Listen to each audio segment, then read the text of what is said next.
సంప్రదాయ కళలను ప్రపంచవ్యాప్తం చేయటం, వాణిజ్య సంబంధాలను పెంపొందించుకోవడమే లక్ష్యంగా ఢిల్లీలోని ప్రగతి మైదాన్లో ఇంటర్నేషనల్ ట్రేడ్ ఫేర్ జరుగుతోంది.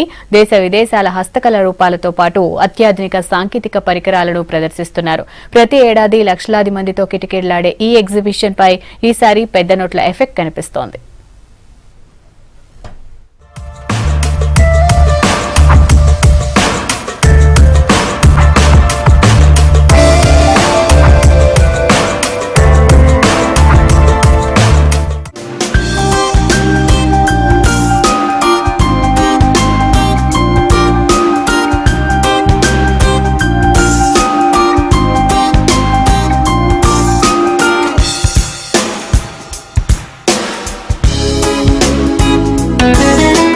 జరుగుతున్న 36వ ఇంటర్నేషనల్ ట్రేడ్ ఫేర్ ఎగ్జిబిషన్ దేశ విదేశాల వర్తక వ్యాపారాలకు కేంద్రంగా మారింది.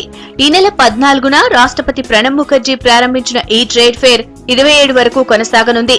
ఈ అంతర్జాతీయ వ్యాపార ఎగ్జిబిషన్ లో మన దేశంలోని వివిధ రాష్ట్రాలతో పాటు 27 దేశాలకు చెందిన 150 కంపెనీలు పాల్గొన్నాయి. దేశ విదేశాలకు చెందిన 700 స్టాల్స్ ను ఏర్పాటు చేశారు. ప్రతి సంవత్సరం ఏదో ఒక దేశం భాగస్వామయ్యే ఈ ప్రదర్శనలో ఈసారి దక్షిణ కొరియా భాగస్వామ్య దేశంగానూ, మధ్యప్రదేశ్ భాగస్వామ్య రాష్ట్రంగానూ ఉన్నాయి. బెలారస్ ఫోకస్ దేశంగానూ, హర్యానా ఫోకస్ రాష్ట్రంగానూ ఉన్నాయి. 27 దేశాలు, 29 రాష్ట్రాలు, 150కి పైగా కంపెనీలు, వివిధ దేశాల సంస్కృతి సాంప్రదాయాలు, వర్తక వాణిజ్యాలకు కేంద్రంగా మారింది ఢిల్లీలోని ప్రగతి మైదాన్. ప్రతి సంవత్సరం నవంబర్లో ప్రారంభమయ్యే ఇంటర్నేషనల్ ట్రేడ్ ఫేర్ ఈ సంవత్సరం ప్రారంభమైంది. ఇంతకీ ఈ ట్రేడ్ ఫేర్ గల ప్రాముఖ్యత ఏందో ఒకసారి తెలుసుకుందాం. కేంద్ర ప్రభుత్వం డిజిటల్ ఇండియా థీమ్ తో ఈ ఎగ్జిబిషన్ ను నిర్వహిస్తోంది.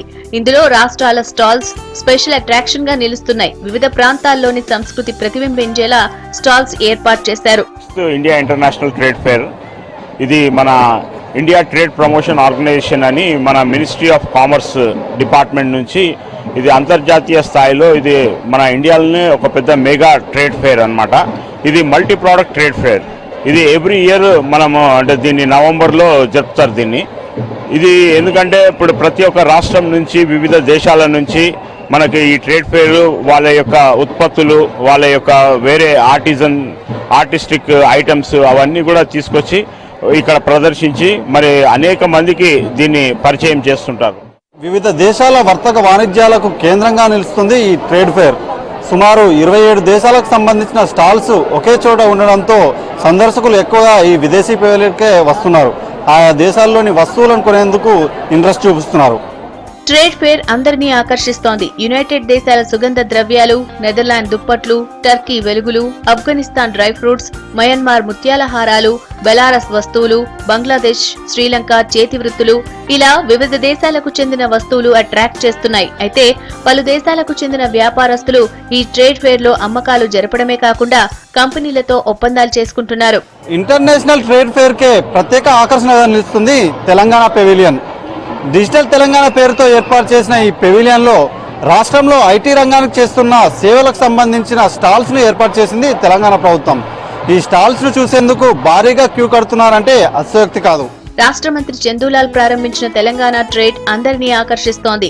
టీ హబ్ తో పాటు ఐటీ, ఎలక్ట్రానిక్స్, కమ్యూనికేషన్ రంగాల్లో తెలంగాణ అభివృద్ధిని చూపించేలా ప్రదర్శన ఏర్పాటు చేశారు. డిజిటల్ తెలంగాణ పేరుతో మన రాష్ట్రానికి చెందిన ఐటీ, పరిశ్రమలు, పర్యాటక రంగాలు ప్రధానంగా ప్రదర్శిస్తున్నారు. ఇన్నోవేషన్, ఇంక్యుబేషన్, స్టార్టప్ ఐటీ అనే 3 అంశాలు డిజిటల్ తెలంగాణ 3D డిజైన్ లో ప్రముఖంగా కనిపిస్తున్నాయి. But we have some small problems because of the new currency is like a little bit make us like still a bit confused. We try to get the new currency and we don't accept the old currency. Our business almost 60% low and we are looking what can we do, how can we solution the problems. Right now we are happy, nothing, we don't have problems. We'll see. So mission భగీరథకు సంబంధించినటువంటి పనులలో తవ్వినటువంటి ఆ pipe lines ఏవైతే తవ్వినారో వాటిని మనం వాడుకుంటూ fibre optic కేబుల్ని ప్రతి ఇంటికి కూడా 2018 లోపల వేసేటువంటి ఒక లక్ష్యం పెట్టుకున్నారు. ఆల్రెడీ దానికి సంబంధించినటువంటి పని కూడా చాలా పురోగతిలో ఉన్నది. అది ఫైబర్ గ్రిడ్ అనేది నెంబర్ 1 అండి. వైఫైని ఏర్పాటు చేయడం, ముఖ్యంగా ఇప్పుడు హైదరాబాద్లో దాదాపు 200 ప్లేస్లలో పబ్లిక్ వైఫై అనేది కూడా మనం ఏర్పాటు చేయడం జరిగింది. రానున్న రోజుల్లో మనం ఈ స్థానాలని అంటే ఈ 200 స్థానాలు ఏవైతే ఉన్నాయో వాటిని మనము 1000 ప్రాంతాలకు మనం దాన్ని విస్తరించే అవకాశం ఉంది. పౌర సేవలు అంటే ఏవైతే మీరు ఆఫీసులోకి వెళ్ళి ఏవైతే తీసుకుంటారో బర్త్ సర్టిఫికేట్ లాంటివి అట్లాంటివి, సో వాటిని మనం ఆన్లైన్ మాధ్యమాల ద్వారా మనము అక్కడి నుంచి అందిస్తున్నాం. ఒకటి. రెండవది బ్యాంకింగ్ సర్వీసెస్. మూడవది బెనిఫిట్ ట్రాన్స్ఫర్స్. అనేక కేంద్ర అట్లే రాష్ట్ర పథకాల్లో భాగంగా మనకు ప్రజలకు ఏవైతే మనము బెనిఫిట్ ట్రాన్స్ఫర్ చేస్తామో వాటిని కూడా మనము ఈ పల్లె సమగ్ర సేవా కేంద్రాల ద్వారా మనం అందిస్తున్నాం. ఐటీ, ఎలక్ట్రానిక్స్ రంగాల్లో అభివృద్ధికి తెలంగాణ ప్రభుత్వం తీసుకుంటున్న చర్యలు, Apple, Google, Amazon, Uber, Cognizant లాంటి సంస్థలు రాష్ట్రంలో తమ యూనిట్లను నెలకొల్పడం, ప్రపంచ స్థాయి గృహోపకరణాల విక్రయ సంస్థ ఐకియా మన దేశంలో మొదటి స్టోర్ను హైదరాబాద్ లో ప్రారంభించడం వంటి అంశాలు ఎగ్జిబిషన్ ద్వారా వివిధ దేశాలకు తెలిసే అవకాశం ఉంది. ఎవ్రీ ఇయర్ ఇది 14th నవంబర్ నుంచి 27th నవంబర్ వరకు జరుగుతుంది. అయితే దీంట్లో ఏంటంటే అంతర్జాతీయ స్థాయిలో వివిధ దేశాలు పాల్గొంటాయి. అయితే ఇప్పుడు దీంట్లో ఈసారి వచ్చేసి మట్టుకు మన 27 దేశాలు దీంట్లో పాల్గొన్నట్టు మాకు తెలియజేయడం జరిగింది. అయితే ఇప్పుడు సౌత్ కొరియా వచ్చేసి పార్ట్నర్ స్టేట్గా ఉన్నది. తర్వాత ఇంకా వేరే దేశాలు కూడా దీంట్లో పార్టిసిపేట్ చేస్తున్నారు. తెలంగాణ రాష్ట్రం తరపున పర్యాటకం, ఐటీ, ఎలక్ట్రానిక్స్, తెలంగాణ రాష్ట్ర పరిశ్రమల మౌలిక వసతుల అభివృద్ధి విభాగాలతో పాటు తెలంగాణ రాష్ట్ర చేనేత అభివృద్ధి సంస్థ, తెలంగాణ రాష్ట్ర సహకార సంస్థ, హస్తకళలు, తెలంగాణ పాడి పరిశ్రమల అభివృద్ధి సంస్థ, పట్టణ పేదరిక నిర్మూలన సంస్థ విభాగాల స్టాళ్లు సందర్శకులను ఆకర్షిస్తున్నాయి. అంతేకాకుండా రాష్ట్ర ప్రభుత్వ అభివృద్ధి, సంక్షేమ పథకాలను సందర్శకులకు తెలియపర్చేందుకు వీలుగా రాష్ట్ర సమాచార, పౌర సంబంధాల శాఖ ఆధ్వర్యంలో ఫోటో ఎగ్జిబిషన్ ను ఏర్పాటు చేశారు.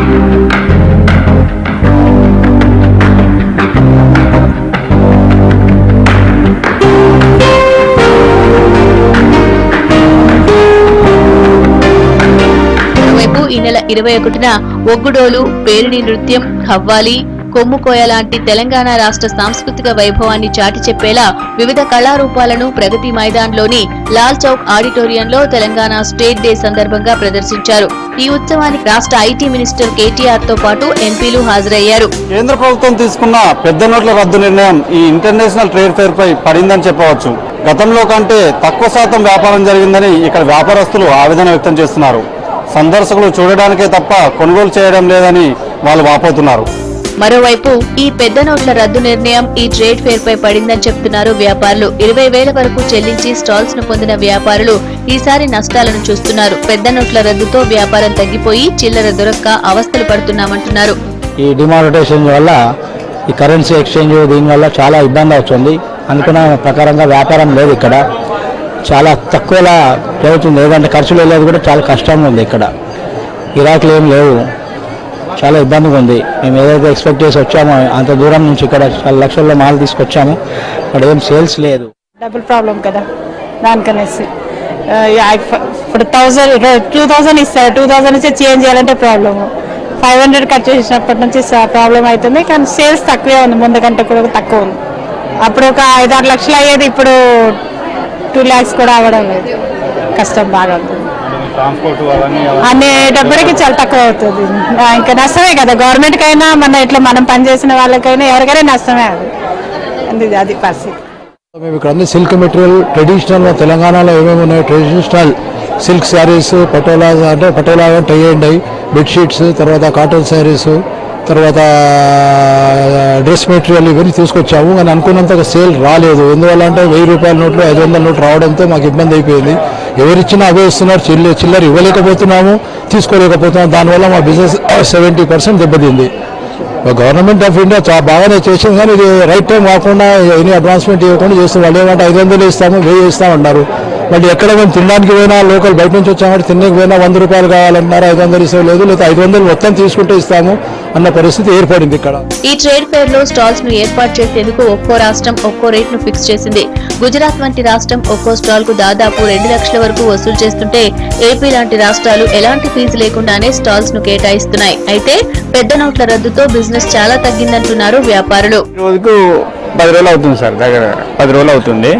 కానీ వ్యాపారాలు పెద్ద ఏం లేవు సార్. ఇక్కడ ఈ నోట ప్రాబ్లం వల్ల వ్యాపారాలు జరుగుతలేవు. ఒకటి ఖర్చు కూడా బాగా అయింది సార్. దాదాపుగా 30,000 దాకా వచ్చింది మాకు ఈ లగేజ్ తీసుకురావడానికి.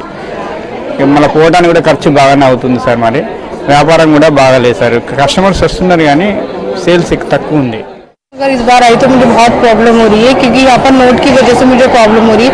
अब कुछ भी सामान ले रहे हैं तो वो बोल रहे हैं कि आपको पूरा 500 का सामान लेना. हमें जरूरत है 100 की तो हम 500 क्यों वेस्ट करें. तो इसी वजह से यहाँ पर रश तो है मगर सामान की बिक्री नहीं हो पा रही है. इसी वजह से सब लोगों को ही प्रॉब्लम क्रिएट हो रही है, मुझे ही नहीं. మరోవైపు పెద్ద నోట్ల ఇబ్బందులతో ట్రేడ్ ఫేర్ కొచ్చిన సందర్శకులు కొనుగోలు చేసేందుకు ప్రతి స్టాల్ కు స్వైప్ మిషన్ ఏర్పాటు చేశారు. ఆన్లైన్ లో చెల్లింపులు చేసేందుకు అన్ని ఏర్పాట్లు చేశారు. ట్రేడ్ ఫేర్ లో ఏటీఎంల ద్వారా డబ్బును డ్రా చేసుకుంటున్నారు టూరిస్టులు. Trade fair is so nice and I'm also enjoy for that today so it's just for me. Even I also it's my third time and I just enjoy with my family also. I liked it. I mean it's like quite a worth coming here. So it's like coming here is a fun. You can shop whatever you want. There are different pavilions and all. So it's a fun year almost. Thank you. రాష్ట్రాలు వివిధ దేశాల సంస్కృతి సంప్రదాయాలను ప్రతిబింబించేలా ఏర్పాటు చేసిన ఈ అంతర్జాతీయ ట్రేడ్ ఫేర్ అందరినీ ఆకట్టుకుంటోంది.